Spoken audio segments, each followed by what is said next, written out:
You just became the most powerful man in Japan. You're sitting in a palace, surrounded by luxury, servants everywhere, everyone bows, everyone obeys. You control armies, you make laws, you decide who lives and who dies. This is it.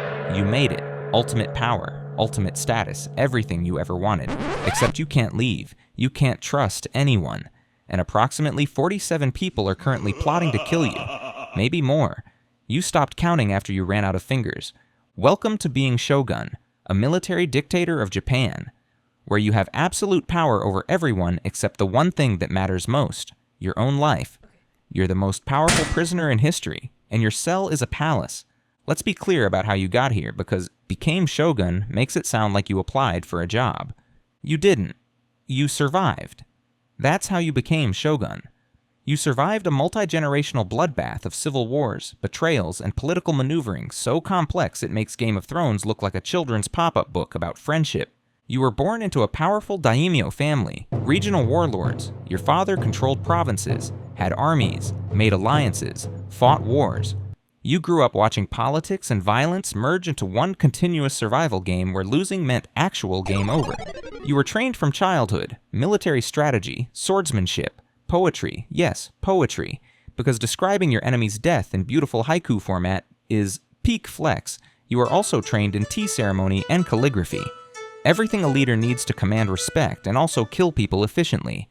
Your father died, maybe in battle, maybe assassinated, doesn't matter. You inherited his position, his armies, his enemies, all of them. You're 17 and suddenly responsible for thousands of lives and dozens of people who want you dead. You spent the next 20 years fighting, constantly, civil wars, betrayals, shifting alliances like musical chairs, except everyone's trying to stab you when the music stops. You fought rival daimyo, formed alliances, broke those alliances, married your daughter to an enemy's son for peace, then went to war with him anyway because treaties are just suggestions on expensive paper. You're ruthless. You have to be. Mercy is weakness. Weakness is death. You've ordered executions, betrayed allies, sacrificed your own men. You've done things that keep you awake at night, but you're alive. They're not. You won. Finally. After decades of warfare, you unified enough of Japan that the emperor, who has prestige but no real power, kind of like a celebrity without social media, officially names you Shogun Military Dictator, actual ruler of Japan. You're 40 now. You've been fighting for 23 years. You're exhausted, but you won. You're Shogun. Time to enjoy victory. Just kidding. The nightmare is just beginning. Your palace is magnificent. Beautiful architecture, exquisite gardens, gold leaf on everything. Hundreds of servants, the finest food, the best drink you have, everything. Except freedom. You can't leave, not really. Every time you go anywhere, it's a massive production. Security, protocols. You can't just walk around, can't be spontaneous, can't be alone. Ever. Your bathroom breaks require coordination. Your day is scheduled to the minute. Wake at dawn. Formal breakfast with advisors. Morning audiences with daimyo. Midday meetings about administration. Afternoon military matters. Evening formal dinner, late night reviewing reports, sleep, repeat, every single day, forever. It's like Groundhog Day, except Bill Murray had way more freedom. You're surrounded by people constantly, advisors, generals, bureaucrats, servants, guards, always people, always watching, always judging. You haven't had a private moment in years. Privacy is for peasants. You're public property now. Every decision affects millions, every law, every appointment, every military order. People's lives depend on you being right, and you have to be right because being wrong means rebellion, chaos, death, possibly yours. The daimyo technically serve you. They bow. They pledge loyalty. They're also constantly testing boundaries like teenagers, seeking advantages, building power, waiting for weakness, because if you're weak, they'll replace you. Violently. You keep them loyal through constant management, favors, threats, marriage alliances where you trade relatives like political cards, hostage systems, their families live in your capital as honored guests, which is polite for insurance you won't rebel. The emperor lives in Kyoto, descended from the sun goddess, divine, sacred, powerless. He's basically a fancy mascot. You have the armies. You make decisions, but you need his legitimacy, so you bow, pay respect, send money like an expensive subscription, keep him comfortable and irrelevant. Your family is complicated. You have a wife, several concubines, multiple children from multiple women. They all have agendas. They're all jockeying for position like a passive-aggressive corporate office, except the office is your home. Your eldest son is your heir, probably, if he doesn't die, if he doesn't disappoint you, if he doesn't get ambitious. You love him. You also don't entirely trust him. You've seen sons betray fathers. You've done it yourself. Your other sons are problems. They want power. They're threats to your heir, maybe threats to you. You give them positions that keep them busy but not powerful, like giving a toddler a toy steering wheel. They feel important but aren't actually driving. Your wife has opinions, many opinions. She's from a powerful family who helped you become Shogun. They want influence, you need them, but you can't let them get too powerful. Every family dinner is political maneuvering disguised as domestic life. Let's talk assassination attempts. There are many. First, poisoned tea. You survived because your food taster died first. You executed the entire kitchen staff. New staff now. They're terrified. The food is terrible, but you're alive.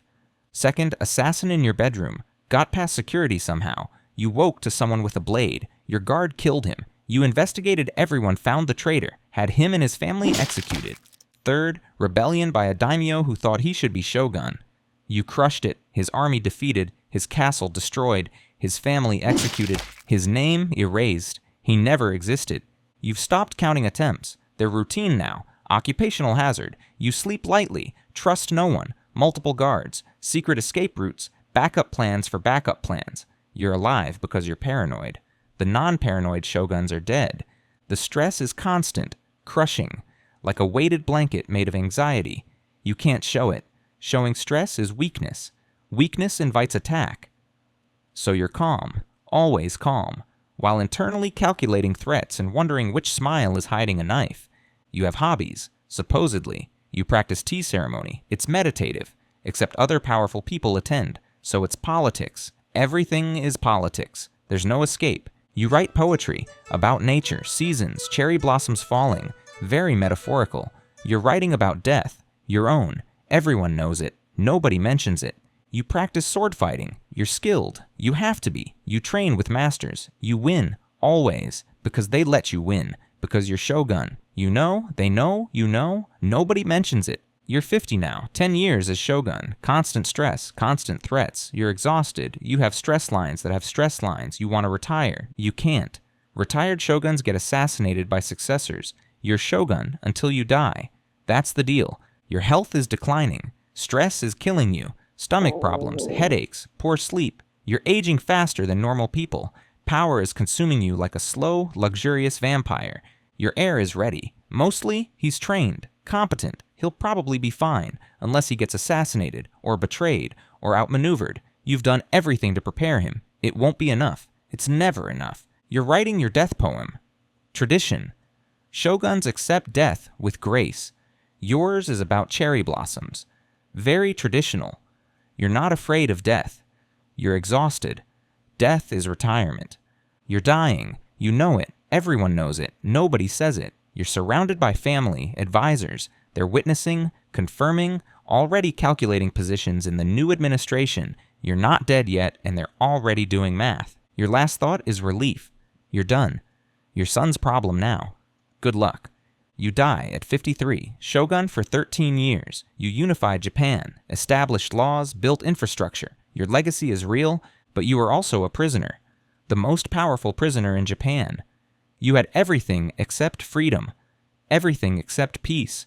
Everything except the ability to trust or relax or live normally. You chose this, fought for this, killed for this, and it consumed you. Completely. And speaking of people who mastered one path at the cost of everything else, check out my video on your life as Miyamoto Musashi, because that guy chose the opposite path. He rejected power, comfort, and society. Became the greatest swordsman by living in caves and fighting everyone. You had all the power and no freedom. He had all the freedom and no comfort. Both dedicated everything to your path. Both died alone, wondering if it was worth it. Different prisons, same isolation. Links right there.